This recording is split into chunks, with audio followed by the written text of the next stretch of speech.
আসসালামু আলাইকুম রহমতুল্লাহ। আমার ফিশারির মাছের মাঝে একটা বেমার আইছে।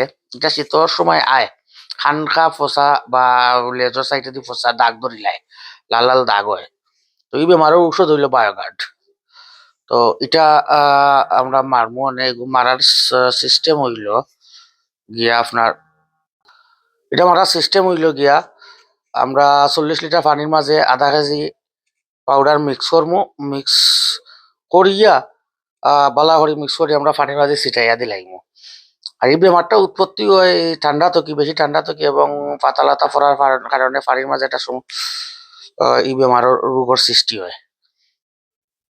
আরো একটা রোগ আছে শীতের সময় খুব প্রকটভাবে দেখা দেয়, এটা হইল গিয়া গ্যাসের উৎপত্তি হয়। পাতা ফসিয়া পানির তলে গেলে কি ময়লা আবর্জনা গ্যাসের সৃষ্টি হয়। তো এগুলো একটা ঔষধ আছে, এক বস্তা জিওলাইট যদি মারিলেন 30% ফুকরিত, তাহলে এই বেমারটাও আশা করি থাকে না। তবে আমরাও পানিটা মাঝে ছিটাইয়া দিলাম ঔষধটা, এগুলো ছিটাইয়া দিলাইলে আশা করি থাকতো না। আর যদি আমরা মাছ তুলমু জাল দিয়া, তুলিয়া যদি দেখি এই সমস্যাটা আছে, তাহলে আরো ডোজ দিতে হইব সমান ঔষধ।